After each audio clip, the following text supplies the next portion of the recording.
नमस्कार दोस्तों, yes sir Kautilya academy में आपका एक बार फिर स्वागत है। आज मैं ऑनलाइन क्लासेस में आपको IUPAC कंटिन्यू कर रहा हूं। इससे पहले वीडियो में मैंने हाइड्रोकार्बन्स, सैचुरेटेड और अनसैचुरेटेड हाइड्रोकार्बन्स की IUPAC आपको पढ़ाई थी मैंने। दोस्तों उस दिन मैंने आपको एक क्वेश्चंस दिए थे IUPAC के लिए, तो पहले मैं वो 10-8 क्वेश्चन जो भी दिए थे उनको सॉल्व करता हूं, फिर मैं आज आपको उससे आगे IUPAC कंटिन्यू करूंगा। ओके दोस्तों, तो बेटा पहला क्वेश्चन हमारा ये था IUPAC में। हमारा पहला क्वेश्चन ये था CH3 का whole twice CH, CHCl, CHBr, CH3। ये था दोस्तों पहला क्वेश्चन। तो देखिए सबसे पहले किया क्या करते हैं, जो क्वेश्चन में ब्रैकेट दिया होता है उस ब्रैकेट को ओपन कर लेते हैं। इसको ओपन करने के लिए इसके जो आगे वाला होता है इसे लिखा करते हैं पहले CH। हमने पहले ये लिख लिया बेटा, CH3 एक बार इधर लगा दिया, ट्वाइस है तो एक बार इधर लगा दिया। ओके, ऊपर भी लगा सकते थे। बाकी सबको सेम टू सेम लिख लीजिए CH3। इस CH3 के होल ट्वाइस को कुछ बच्चों ने ऐसे ही क्रम से लिख दिया था, तो कभी भी बेटा याद रखो CH3 कभी भी फादर चेन में नहीं आ सकती, क्योंकि कार्बन की जो वैलेंसी है ना वो 4 से ज्यादा हो जाएगी। ओके, तो इसलिए हमने अब इसको काउंटिंग करना है। नंबरिंग अगर इधर से करें तो इधर भी 2 नंबर पर है और इधर भी 2 नंबर पर है, लेकिन वर्णमाला क्रम में BR पहले आता है, इसलिए इस साइड से हमने काउंटिंग की है। इन तीनों का नाम अल्फाबेटिकली क्रम में लिख देंगे। 2 bromo, 3 chloro, okay, 4 methyl, CH3 को कहते हैं मिथाइल। नंबर ऑफ कार्बन्स 5 हैं, इसलिए हो जाएगा बेटा पेंटेन। ओके, ये आपको ध्यान रखना है। इन सब्स्टिट्यूशंस का जो नाम आपको करना है वो अल्फाबेटिकली करना है। क्वेश्चन नंबर 2 लेता हूं। क्वेश्चन 2 था दोस्तों CH3 CH2 का whole twice CH and CH3 का होल ट्वाइस। अब इसको भी आप ऐसे कर लीजिए, ये CH3 आ गया, CH2 का होल ट्वाइस, CH2 का होल ट्वाइस आ गया, CH, CH3 एंड CH3। ये CH3 का होल ट्वाइस है ना बेटा, इस पर लगा दिए दोनों। ओके, ये बात याद रखनी है। अब इस साइड से नंबरिंग कर दीजिए। 2 मिथाइल, देख रहे हैं ना, 2 मिथाइल, नंबर ऑफ कार्बन्स कितने 5 हैं, इसलिए हो गया पेंटेन। क्वेश्चन नंबर 3 देखें, CH3 CH C2H5 था यहां, CH2 CH CH CH2 CH3 यहां और यहां भी लगे हुए थे CH3। तो दोस्तों ज्यादातर ने क्या कर दिया था, ऐसे सीधा गिन दिया था फादर चेन को। देखो याद रखिए दोस्तों कि ये जो 2 नंबर पर लगा हुआ है ना, यहां लगा होता चाहे यहां लगा होता, अगर इसे ओपन करने पर चेन लंबी हो जाती है तो इस चेन को C2H5 को ओपन कर देंगे। तो C2H5 को हम क्या लिख सकते हैं, CH2 CH3 भी लिख सकते हैं ना बेटा, एक ही बात है। तो अब लंबी चेन ये हो गई, लॉन्गेस्ट ज्यादा कार्बन इसमें हो गए। तो अब इसे गिन दीजिए, 1 2 3 पर इधर से भी है, 1 2 3 पर इधर से भी है, तो चाहे यहां से गिनने चाहे यहां से गिनने कोई फर्क नहीं पड़ता। 3 4 5 6 7 8, 3 पर लग रहा है कॉमा, 5 पर लग रहा है कॉमा, 6 पर लग रहा है कॉमा। जिन नंबर पर प्रतिस्थापी लगे होते हैं उन नंबर को लिख दिया। कितने बार हो गया CH3, 3 बार हो गया। ट्राई मिथाइल कहते हैं, आपको पता है 8 आ रहे हैं चेन में, ऑक्टेन हो गया। आ गई होगी समझ में। इसके बाद में आता है बेटा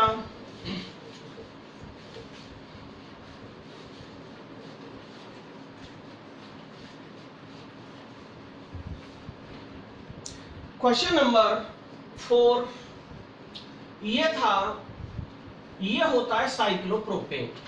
देखिए जब इनके बीच में कोई बॉन्ड नहीं होता और वो जो है एक चक्रण पूरा करते हैं, साइक्लिक हो जाते हैं, तो उसे साइक्लो बोलते हैं। और इस साइक्लो में ऊपर लगा हुआ है एथिल। एथिल क्यों हो गया? एक कार्बन ये हो गया और एक कार्बन ये हो गया। जहां भी लगा होता है वहीं से काउंटिंग किया करते हैं, 1 2 3 क्लॉकवाइज काउंटिंग कर दिया। तो 1 इथाइल देख रहे हैं ना आप, ये हो गई आपकी 1 इथाइल। अब 3 आ रहे हैं इसमें, साइक्लो तो लगाते ही हैं, साइक्लो का मतलब चक्रीय है। 3 पे होता है प्रोपेन, साइक्लोप्रोपेन। क्वेश्चन नंबर 5, अब इसे बेटा यहां से ही गिनेंगे, 1 2 3 4 5 6। तो ये था ना, इस तरीके से था। तो अब ये भी इथाइल हो गई तुम्हारी, 1 इथाइल साइक्लो, इनके लिए लगाते ही हैं। 6 कॉर्नर आ रहे हैं, हेक्सेन, साइक्लोहेक्सेन। क्वेश्चन नंबर 6 देखिए, ये था और यहां लगा था इसमें डबल बॉन्ड। तो जहां भी डबल बॉन्ड होता है काउंटिंग वहीं से करते हैं, 3 4 5, 1 2 3 4 5 कहीं भी कर देते हैं। अब ये 3 नंबर पर एक तो इथाइल ये हो गया और एक इथाइल ये हो गया। 3 नंबर पर 2 इथाइल लग रहे हैं, तो 3,3 डाई इथाइल।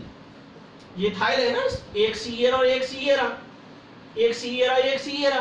3 नंबर पर 2 लगे हुए हैं तो डाई इथाइल हो गया। 5 पर क्या होता है? पेंट होता है।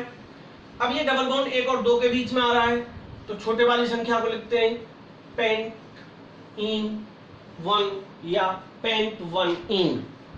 ओके दोस्तों, अब आता है अगला क्वेश्चन नंबर 7। क्वेश्चन नंबर 7 है बेटा, ये था, यहां लगा हुआ था इसमें डबल बॉन्ड और यहां लगा हुआ था इसमें ट्रिपल बॉन्ड। 1 2 3 4 5 6, 1 2 3 4 5 6, यहां लगा हुआ था ट्रिपल बॉन्ड। तो डबल बॉन्ड से काउंटिंग करेंगे, 2 3 4 5 6।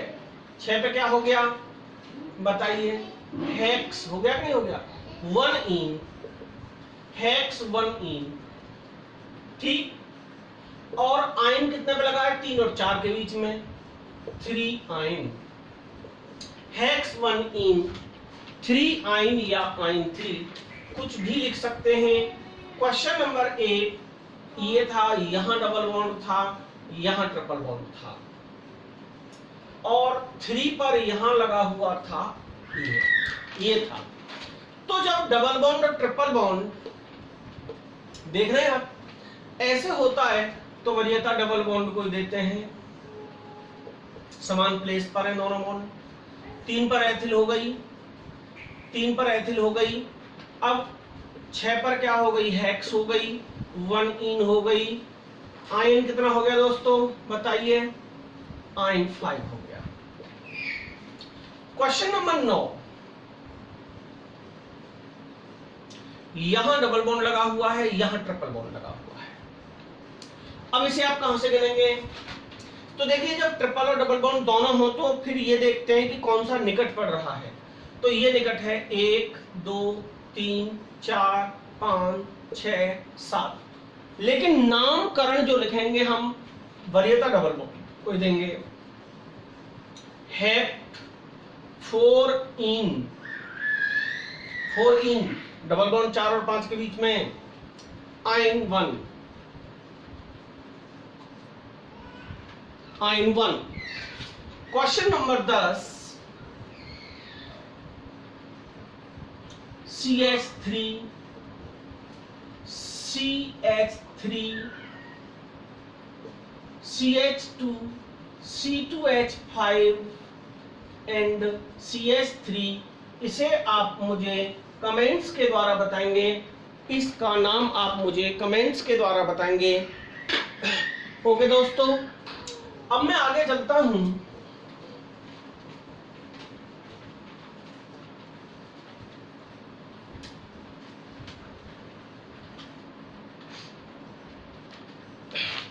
देखिए हाइड्रोकार्बन के जो अतिरिक्त होता है उसे कहते हैं मूलक या समूह। से आप स्टार्ट करें।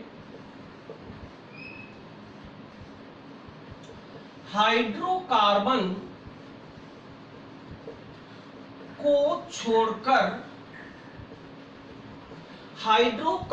को छोड़कर शेष सभी ऑर्गेनिक कंपाउंड्स में, ओसी का मतलब ऑर्गेनिक कंपाउंड में, सभी ऑर्गेनिक कंपाउंड में एक समूह या मूलक लगा होता है जिसे क्रियात्मक समूह कहते हैं। जिसे क्रियात्मक समूह कहते हैं। जैसे मान लो कोई ऑर्गेनिक कंपाउंड है बेटा RX कोई ऑर्गेनिक कंपाउंड है, तो ये जो R होता है इसे तो कहते हैं एल्काइल ग्रुप, एल्किल समूह। और एक होता है X, दूसरा जो है पीछे वाला, इसे कहते हैं क्रियात्मक समूह। ओके, तो मूलक या समूह कुल कितने होते हैं? ये दो होते हैं। एक होता है एल्किल समूह और दूसरा होता है क्रियात्मक समूह। ओके दोस्तों, अब मैं आगे चलता हूं बेटा।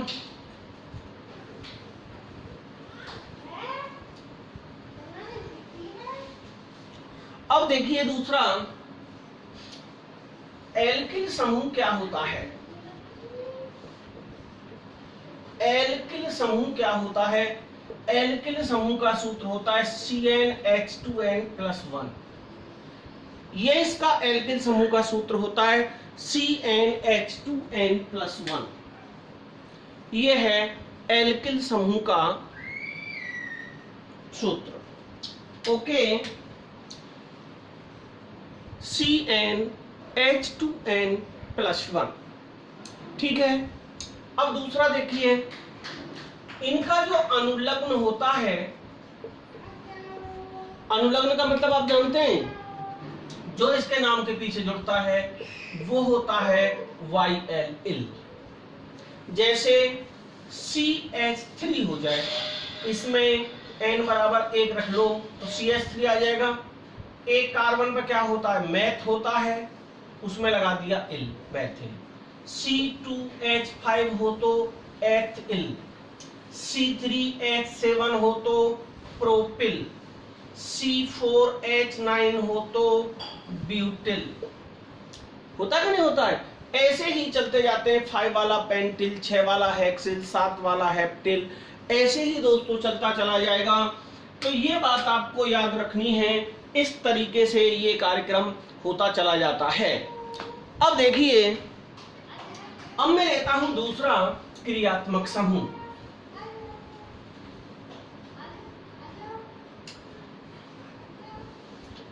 क्रियात्मक समूह, क्रियात्मक समूह होता है भिन्न भिन्न कार्बनिक यौगिकों के लिए, भिन्न भिन्न ऑर्गेनिक कंपाउंड के लिए भिन्न भिन्न क्रियात्मक समूह होते हैं। भिन्न भिन्न क्रियात्मक समूह होते हैं। जैसे एल्कोहल के लिए पता होगा आपको क्या होता है बेटा? एल्कोहल का होता है OH। कार्बोक्जिलिक अम्ल का क्या होगा? कार्बोक्जिलिक अम्ल का होता है COOH। एल्डिहाइड का क्या होता है? CHO। कीटोन का क्या होता है? CO। ईथर का क्या होता है? O। तो दोस्तों ये क्रियात्मक समूह होते हैं। और क्रियात्मक समूह का हमें वरीयता क्रम जरूर याद होना चाहिए। जो वरीयता क्रम की सारणी में जो ऊपर क्रियात्मक समूह होता है उसका सदैव सफिक्स लगाते हैं, अनुलग्न लगाते हैं। ओके, और जिसका जो क्रियात्मक समूह सारणी में नीचे होता है उसका प्रफिक्स लगाते हैं, उसका पूर्व लग्न लगाते हैं। तो याद रखेंगे आप, ऊपर जो सारणी में होता है उसका लगाते हैं क्या, ऊपर वाले का अनुलग्न लगता है और नीचे वाले का पूर्व लग्न लगता है। अब अनुलग्न और पूर्व लग्न आप जानते होंगे, जैसे एल्कोहल का अनुलग्न तो होता है ऑल, और इसका एल्कोहल का पूर्व लग्न होता है हाइड्रोक्सी। समझ रहे हैं नहीं समझ रहे हैं? तो वरीयता क्रम की सारणी के लिए मेरा आईयूपीएसी पर एक वीडियो है, आईयूपीएसी सारणी का वरीयता क्रम का मेरा एक वीडियो है, आप उसे जरूर देख लें। बहुत ही अच्छी ट्रिक के द्वारा मैंने उनको वरीयता क्रम की सारणी को तैयार किया है, तो आप उसे देख लें, तभी आप आईयूपीएसी नाम बना सकेंगे। तो दोस्तों यह होता है क्रियात्मक समूह। अब दो समूह हो गए आपके पास, एक एल्किल समूह और एक क्रियात्मक समूह। अगर कोई भी ऑर्गेनिक कंपाउंड आपसे पूछा जाए कि एल्कोहल का सूत्र क्या है, तो किसी भी कार्बनिक यौगिक का सामान्य सूत्र आप बहुत ही आसानी से बना लेंगे। जैसे आपको बनाना है एल्कोहल का, तो R तो सभी में लगता ही लगता है, R होता है एल्किल समूह, और इसमें OH लगा दो, तो ये हो गया एल्कोहल का क्रियात्मक समूह ROH। अब जैसे तुम्हें कोई पूछे एल्डिहाइड का बताइए, तो एल्डिहाइड का सूत्र होता है RCHO। तीसरा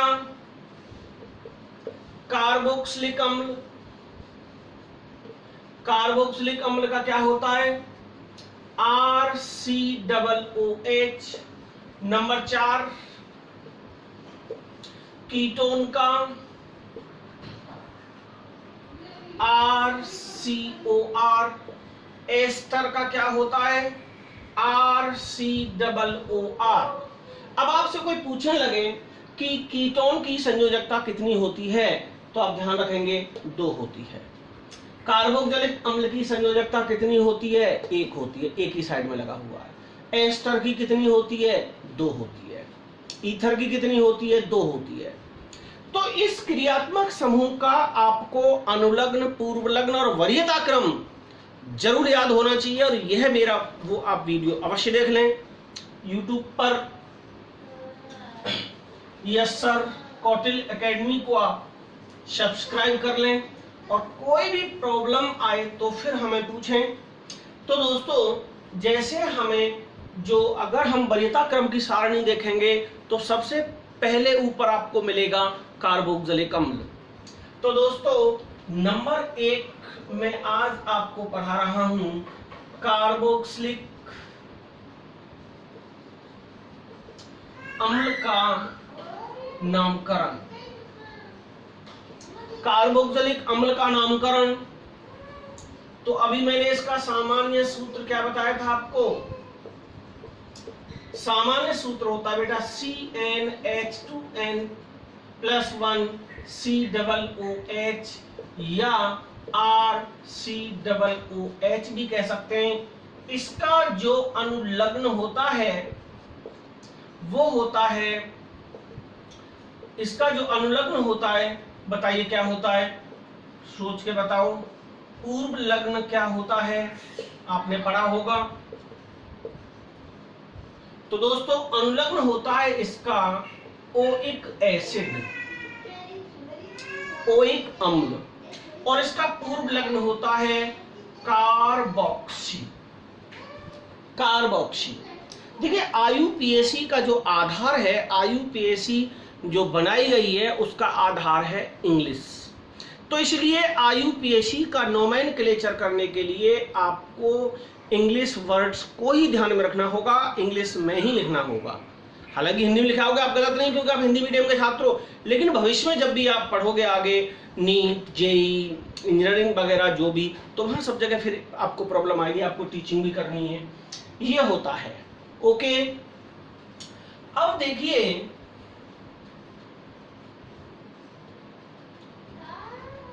नियम यह होता है वरीयता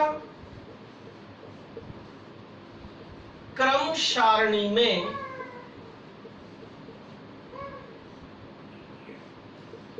जो यौगिक नीचे होते हैं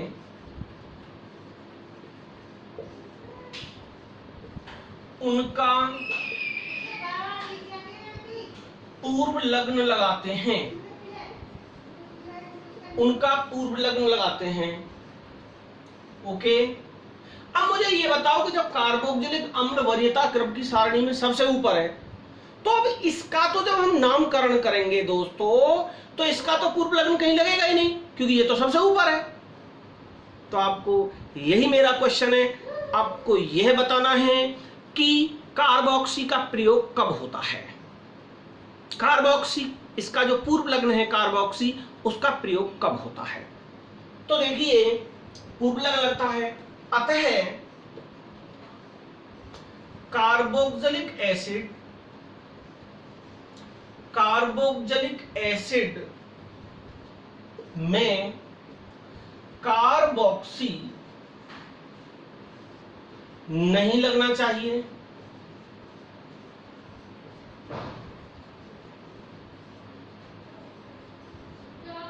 तो ये आपको बताना है कहां लगेगा। ओके दोस्तों, अब मैं आगे चलता हूं इसी में कार्बोक्जिलिक अम्ल में ही, इसके कुछ एग्जांपल्स आपको कराता हूं। Example number 1, CH3 CH2 COOH CH2 CHOH and CH3। तो दोस्तों ये आप देख रहे हैं, इसमें दो क्रियात्मक समूह लग रहे हैं, एक तो COOH लग रहा है और एक OH लग रहा है। अब जब आप वरीयता क्रम की सारणी देखेंगे तो आप देखेंगे कि सारणी में OH कहाँ है, OH एल्कोहल का क्रियात्मक समूह है और COOH कार्बोक्जिलिक का है। तो वरीयता क्रम की सारणी में COOH ऊपर है, तो काउंटिंग हमेशा बड़े क्रियात्मक समूह से होती है। ऊपर जो होते हैं बड़े होते हैं, 2, 3, 4 एंड 5। अब क्या हो जाएगा बेटा, इसका जो OH का जो पूर्व लग्न है वो होता है हाइड्रोक्सी, और ये आप देख रहे हैं, इसको पूरे को जोड़ देंगे, ये होता है एथिल। एथिल का नाम ई से स्टार्ट होता है, H का हाइड्रोक्सी H से स्टार्ट होता है। तो पहले हम E को लिखेंगे या H को लिखेंगे? E को लिखेंगे। 2 एथिल, वर्णमाला क्रम में E पहले आती है, 2 एथिल इसका नाम हो गया। अब इसे लेंगे हम 4 हाइड्रोक्सी, 4 हाइड्रोक्सी, चेन में 5 आ रहे हैं, पेंटेन। अब इसका लगा दीजिए अनुलग्न pentanoic acid, pentanoic acid. Question number 2, COOH, COOH। तो ये क्या हो जाएगा दोस्तों, इसमें 2 कार्बन है, 2 कार्बन पर क्या हो जाएगा एथेन, 2 बार आ रहा है डाई ओइक एसिड। एथेन क्यों आया बेटा, 2 कार्बन आ रहे हैं। डाई क्यों आया, COOH 2 बार आ रहा है, और COOH का अनुलग्न क्या होता है, ओइक एसिड लगा दिया पीछे। Question number 3, CH3 COOH CH2 CHO and COOH। तो देखिए, इसको हम कहां से गिनेंगे, कहीं से भी गिन दो, 2 3 4 5, COOH से COOH तक गिना जाएगा।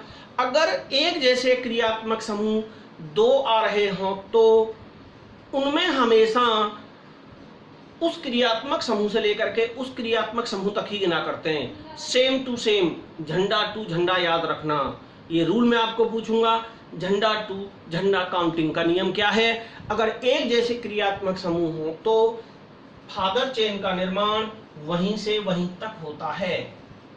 ओके दोस्तों, अब CHO लगा हुआ है, इसका प्रीफिक्स होता है फॉर्मिल F, और ये CH3 होता मैथिल, तो पहले कौन आएगा? फॉर्मिल। 4 फॉर्मिल F आएगा ना पहले। 2 मिथाइल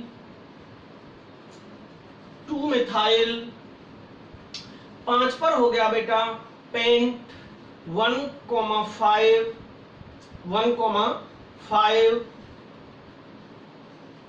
डाइओइक एसिड। ये हो गया। अब देखिए आपको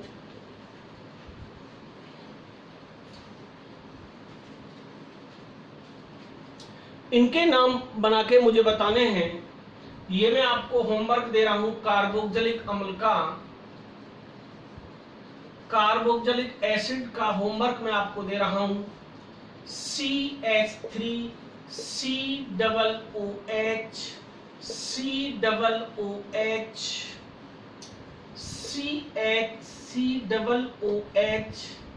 CH3। दूसरा CH3 CH2COOH CH2COOH। तीसरा CH3 NH2 CH3 COOH CHO। ये 3 हो गए दोस्तों, 5 दूंगा मैं। अगला है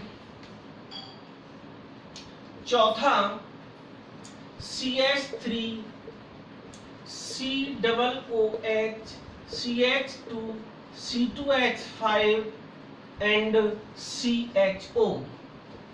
और पांचवा है CH3 CH2 COOH CH2 CHO and CH3। तो दोस्तों ये मेरा था IUPAC पर तीसरा वीडियो। सबसे पहला वीडियो था वरीयता क्रम की सारणी, आया था 10-20 दिन पहले। दूसरा था मैं लाइव आया था, उस दिन मैंने हाइड्रोकार्बन्स पढ़ाया था। ये तीसरा वीडियो है मेरा, मैं अब यहाँ से आगे IUPAC के उस पर नंबरिंग कर दूंगा।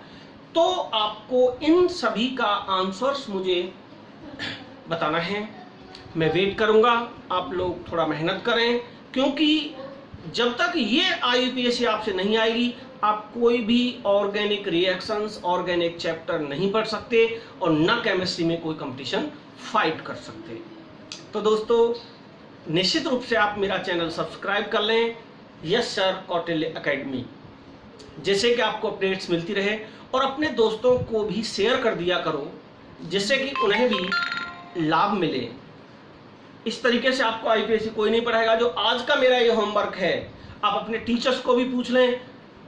5 में से कम 2 क्वेश्चन आपके सर भी नहीं बता पाएंगे। It is my challenge. Thanks. कल आपसे फिर मुलाकात होगी।